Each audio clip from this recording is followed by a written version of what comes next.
So this is the video 4 on cancer genetics.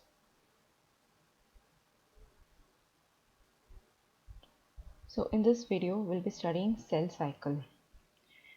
Firstly we need to study the normal cell cycle. Then later we can study what are the defects in this cell cycle that is causing cancer, right? So let's see. So what is the cell cycle? Cell cycle is a series of events that takes place in a cell leading to duplication, that is replication, and cell division. Basically a cell cycle has replication and cell division. Okay, it allows the cell to undergo replication, then later it allows the cell to undergo cell division. So this is a cell cycle. Okay, just concentrate on this yellow thing, first circle. The cell cycle is majorly divided into two phases. This one is the interphase, and over here is the mitotic phase.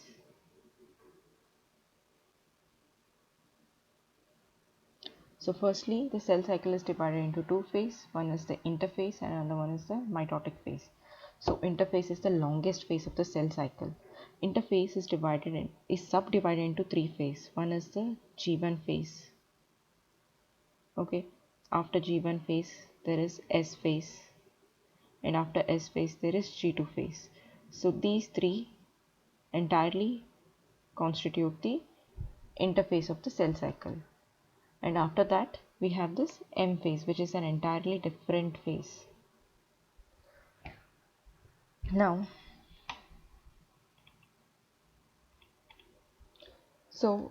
by now we study there are two phases majorly, and this interface is divided into sub phases. So in every phase there is some event happening, so that is why they are differentiated into different phases.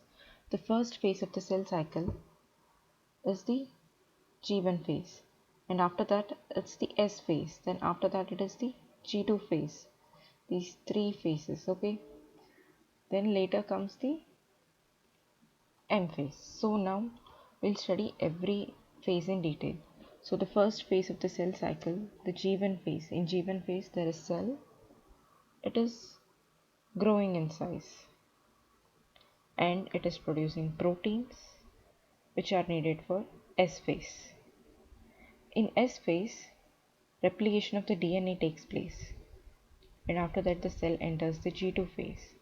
In G2 phase, the newly replicated DNA is cross-checked for any errors. So there is DNA repair taking place in G2 phase, and again the proteins are also being synthesized, but these proteins are for M phase.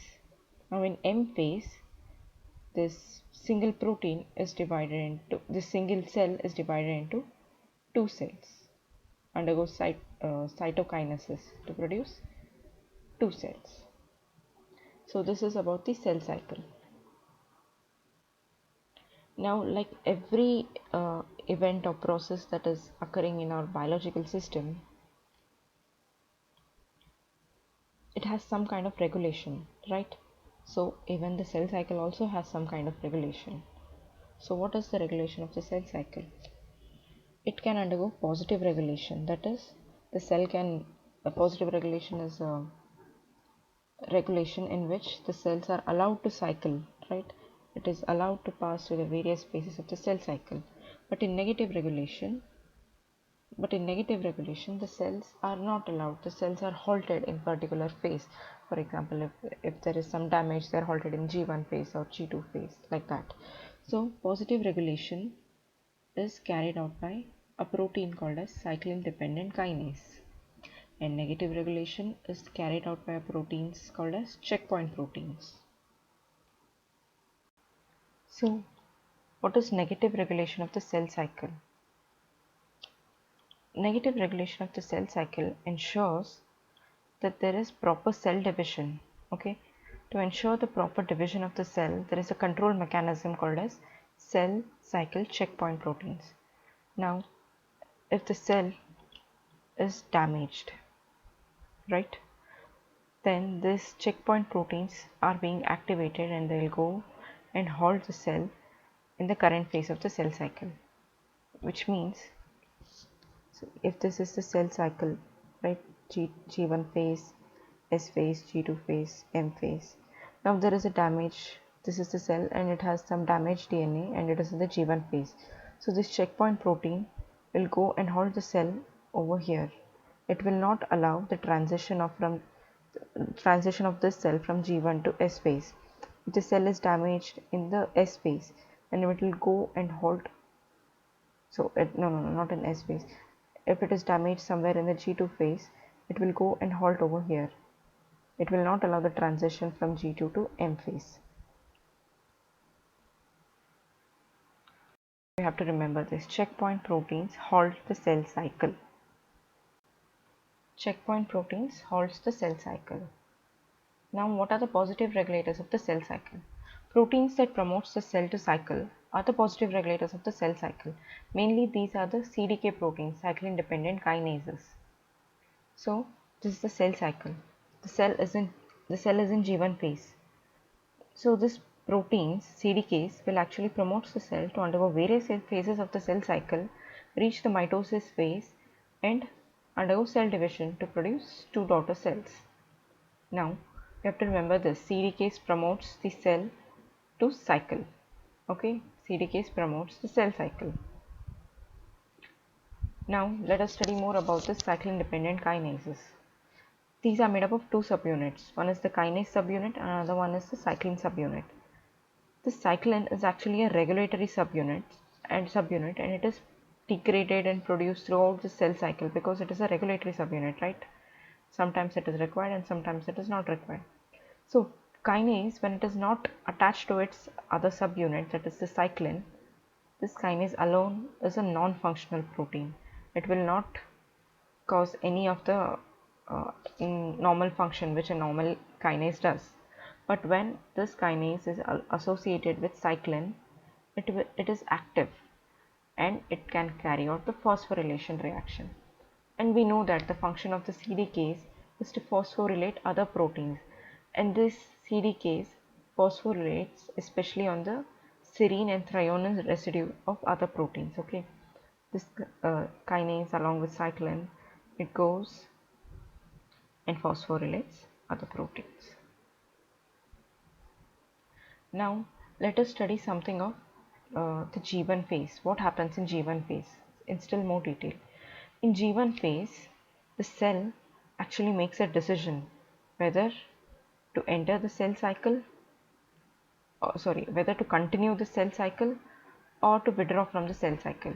If it makes a decision to cycle through the cell cycle, then it will continue to G1 phase, then S phase, then M phase, and finally produce two daughter cells. If it makes a decision to withdraw from the cell cycle, it will enter G0 phase. So in G0 phase, the cells are metabolically active. They are metabolically active, but they are not undergoing cell division, right? They are silent but metabolically active. They are well differentiated, like our heart cells and nerve cells. These are well differentiated cells. They never enter the cell cycle, not even when they are damaged.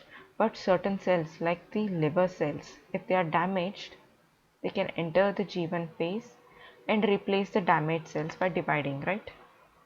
These liver cells will undergo division to produce new cells, and these new cells will replace the damaged cells.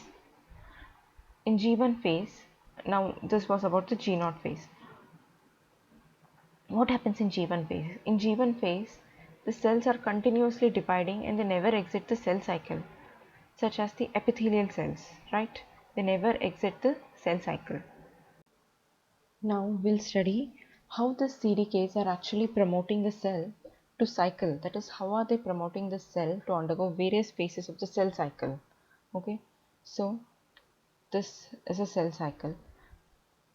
Now the cells are in G1 phase. Okay, in this phase. In G1 phase, what happens? Somewhere in the mid G1 phase, a protein called as cyclin D starts being produced, right? And this cyclin D will form a complex with complex with CDK4. When it forms a complex with CDK4, it can actually go and phosphorylate other proteins such as the PRP protein. When PRP protein is phosphorylated, it causes the synthesis of many proteins, one of which is cyclin E. Now this cyclin E will go and form a complex with CDK4. When this is active, it is causing the cell to transition from G1 to S phase. Now in S phase, cyclin A is being produced, which goes and forms a complex with CDK2. Now you remember, right? I have already discussed this earlier, that CDKs are only active when they are bound to their cyclin subunits. So now this cyclin A along with CDK2, it goes and causes the transition of this cell from S phase to G2 phase. And next, somewhere in the mid G2 phase, this cyclin B is being synthesized by the cell.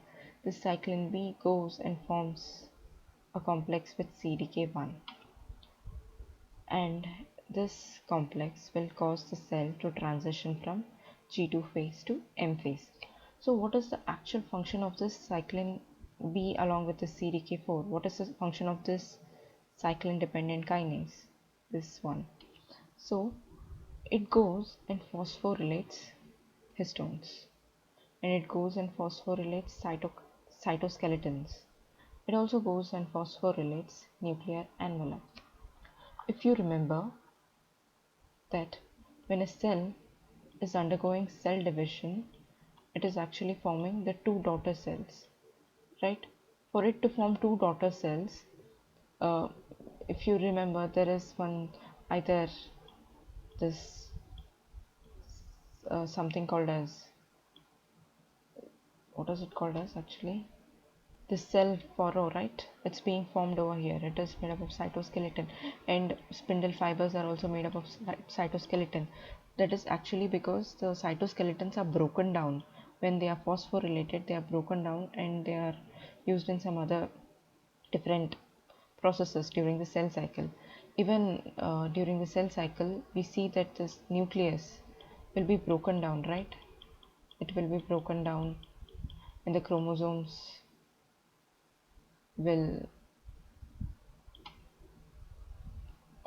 the chromosomes will be visible, and later they undergo various phases of mitosis, right?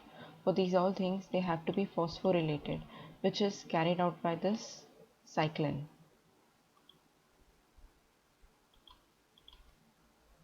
Which is carried out by this cyclin B along with CDK1. So it is going and phosphorylating. This phosphorylation actually is breaking down the cell, to be more precise. But for the cell to exit mitosis, these all have to be dephosphorylated. These phosphate groups have to be removed because these are breaking down the cells, and when the cell exits the mitosis, when it exists when the cell exits the mitosis, it is actually being formed. The nuclear envelope is being formed, and the cytoskeletons are being formed.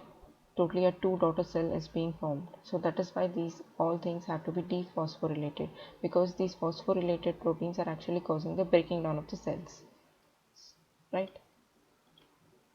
So that is it about the various cyclins and their functions, right? I hope that you are clear with it, and thank you for watching this video.